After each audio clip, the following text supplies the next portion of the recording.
Leaks لگوانے پڑیں گے؟ وہ اس صورت میں اگر انہوں نے ایمبریو فریز نہیں کروایا تھا. اگر ایمبریو فریز کروایا ہوا ہے تو پھر ان کی کاسٹ کم ہو جاتی ہے, وہ پھر 2 سے 3 لاکھ ہو جاتی ہے, مطلب صرف جو ٹرانسفر کی اور رکھنے کی اور کچھ میڈیسنس کی ہوتی ہے. ٹھیک. اچھا, تو اس ٹائم یہ سہولت ساہیوال میں موجود ہے؟ کوئی سینٹر ہے ایسا؟ نہیں, انفارچونیٹلی اس وقت ساہیوال میں کوئی آئی وی ایف سینٹر موجود نہیں ہے. آئی وی ایف سینٹر پاکستان کے چند بڑے شہروں میں موجود ہے, جس میں لاہور, اسلام آباد, کراچی, پنڈی, پشاور شامل ہیں. اور انشاءاللہ ہماری کوشش ہے عنقریب مستقبل میں ساہیوال میں بھی آئی وی ایف سینٹر بنایا جائے, تاکہ یہاں کے لوگوں کا بھی بھلا ہو اور یہاں کے لوگوں کو علاج کے لیے دور دراز علاقوں میں نہ جانا. ٹھیک. اچھا, جو اکثر کچھ ایسے خاندان ہوتے ہیں جن کو مطلب فیملی بائی فیملی وہ ڈیزیز ایک رن ہو رہی ہوتی ہے, ان کی مسوری بیماری جو ہوتی ہے وہ ان میں موجود ہوتی ہے, تو کس طریقے سے, کہ کوئی ایسا طریقہ ہے جس سے پتہ لگا سکتے ہیں کہ پیدائش سے پہلے بچے کو اگر کوئی ایسی ڈیزیز ہو اور اس کو کوئی کیور کر سکتے ہیں اس چیز کو؟ جی, میڈیکل سائنس نے بہت ترقی کر لی ہے. ایک طریقہ علاج جسے ہم کہتے ہیں PGT, پری امپلانٹیشن جینیٹک ٹیسٹنگ. اس میں بھی یہ ہمارے جو آئی وی ایف سینٹرز ہیں وہ یہ ٹیسٹ کرتے ہیں. اس میں آئی وی ایف کے طریقہ کار سے ہی ایمبریو بنایا جاتا ہے, اور اس کے بعد پھر اس ڈیولپنگ ایمبریو کے کچھ سیل لے کے اس اسپیسیفک ڈیزیز کے لیے ٹیسٹ کیا جاتا ہے. پاکستان میں ابھی وہ ٹیسٹ نہیں ہو رہا, لیکن وہ اس ٹیسٹ کے لیے بھیجا جاتا ہے اسپین, انگلینڈ وغیرہ, وہاں پہ وہ سیمپل بھیجتے ہیں اور وہاں سے تقریباً 4 ہفتے میں رپورٹ آ جاتی ہے. پھر اس میں بتا دیتے ہیں کہ جی اس ایمبریو میں یہ ڈیزیز ہے اور اس ایمبریو میں ڈیزیز نہیں ہے. اس سے فائدہ یہ ہوتا ہے کہ کچھ ایسی جو موروثی بیماریاں ہیں خاندانوں میں چل رہی ہیں, وہ ہوتا یہ ہے کہ وہ خاندان بے اولادی تو نہیں ہوتی ان میں, لیکن ہر 2 سال بعد ایک بیمار بچہ, ایک مینٹلی ریٹارڈڈ بچہ اس خاندان میں ایڈ ہو جاتا ہے. تو ڈیفینیٹلی وہ ایک مینٹل برڈن بھی ہے, سوشل پریشر ہے, ایک اکنامک برڈن بھی ہے پیرنٹس پہ. تو PGT ایک بہت اچھی ٹیکنیک ہے جس سے آپ ایک صحت مند بچے کی پیدائش میں مدد کر سکتے ہیں. اچھا, یہ جو ہمارے یہاں کاسٹ سسٹم چلتا ہے جس میں مطلب انٹر لنکڈ سارے مطلب بٹا سٹا والا سسٹم ہوتا ہے ہمارے یہاں کے, جی فیملی میں ہی چلتے, جب ادھر بھی کیا یہ ڈیزیز کا انکریز ہونا شروع ہو جاتا ہے؟ ڈیفینیٹلی. دیکھیں کہ جب آپ بہت زیادہ انٹر فیملی میرجز کریں گے تو وہ ہوتا یہ ہے کہ اب ہمارے باڈی میں جینز ہیں, تو وہ کچھ جینز ڈیلیٹ ہو جاتے ہیں, کچھ اب نارمل ہو جاتے ہیں, کچھ نئے بن جاتے ہیں, تو وہ پھر بیماری اس فیملی میں رن کرتی رہتی ہے اور نئی بیماریاں بھی شامل ہوتی بڑھتی جاتی ہیں. اچھا, تو ڈاکٹر صاحب یہ بتائیے گا خواتین میں باج پن کی ریزنس کیا ہیں؟ کیا اس کے پیچھے جو ہے اسپیشل مطلب کوئی ایک ریزن ہوتی ہے, ایک ہوتی ہے یا اس سے زیادہ ہوتی ہے, اور کیوں وہ ریزنس ہوتی ہیں؟ ہاں جی, خواتین میں سب سے پہلی جو وجہ ہے وہ ہارمونس کا مسئلہ ہے. آج کل سب سے جو پہلا اہم مسئلہ ہے وہ لائف سٹائل ہے ہم لوگوں کا لائف سٹائل بہت فاسٹ ہو گیا ہے اور ہم آسان سہل پسند ہو گئے ہیں. سیڈینٹری لائف سٹائل ہے, سارا دن بیٹھے رہیں گے, ہم گیجٹس اور موبائلز اور لیپ ٹاپس لے کے بیٹھے رہتے ہیں, ہماری ایکسرسائز نہیں ہے, ہم ورک آؤٹ نہیں کرتے, اور اس سے الٹیمیٹلی اور فاسٹ فوڈ, برگرز, پیزا, یہ چیزیں بہت شوق سے خواتین بچیاں لے رہی ہیں. ہوتا یہ ہے کہ پھر اس سے الٹیمیٹلی وہ ویٹ گین کر لیتی ہیں. جب ویٹ گین کرتی ہیں تو اس سے باڈی میں جب فیٹس بڑھتی ہیں تو پھر آپ کے ہارمون لیول ڈسٹرب ہوتے ہیں. جب ہارمون لیولز ڈسٹرب ہوں گے تو الٹیمیٹلی پھر آپ ان کی ماہواری میں بے قاعدگی آئے گی, اور جو ایگز ہیں وہ پراپر میچور نہیں ہوں گے, امیچور ایگز بنیں گے اور PCOS کی طرف جائے گا. اس کے علاوہ انفیکشنز ہیں جس کی وجہ سے ٹیوبز بلاک ہو جاتی ہیں, اس میں بھی مسئلہ ہو سکتا ہے. بچے دانی میں رسولیاں ہو سکتی ہیں, انڈے دانی میں رسولیاں ہو سکتی ہیں. تو یہ وجوہات ہیں جن کی وجہ سے, اور کچھ خواتین میں پیدائشی طور پہ رحم نارمل نہیں بنا ہوتا, کچھ اس میں اب نارمیلٹیز ہوتی ہیں یوٹرس میں, تو اس وجہ سے اس میں بھی پرابلم ہوتا ہے پھر پریگنینسی میں. ٹھیک.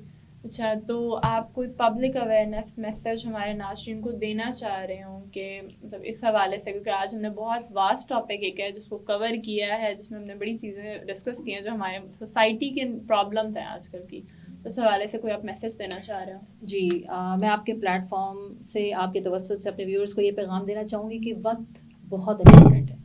اپنے وقت کی قدر کیجیے, وقت پہ شادی کیجیے, اور پریگنینسی کو وقت پہ آپ اپنے کنسیو کیجیے, اور خدا را بانجھ پن یا بے اولادی کو ٹیبو مت سمجھیے. یہ ایک کنڈیشن ہے, ایک بیماری نہیں ہے, اور الحمدللہ اس کا علاج موجود ہے. اور میں پلیز آپ لوگوں سے ریکویسٹ کروں گی کہ کسی بھی بے اولاد کپل کو اپنے سوالات کا نشانہ مت بنائیے, کیونکہ وہ آپ ان کو اس جرم کی سزا دے رہے ہیں جس پہ ان کا کوئی اختیار نہیں ہے, جو انہوں نے کیا ہی نہیں ہے. اس طرح کر کے نہ صرف یہ کہ آپ ان کو سوشلی پریشرائز کر رہے ہیں، آپ ان کو سائیکولوجیکل پریشر دے رہے ہیں، آپ ان کو اسٹریس دے رہے ہیں، الٹیمیٹلی ان کی زندگی اور مشکل ہو جاتی ہے. پلیز اس طرح مت کیجیے.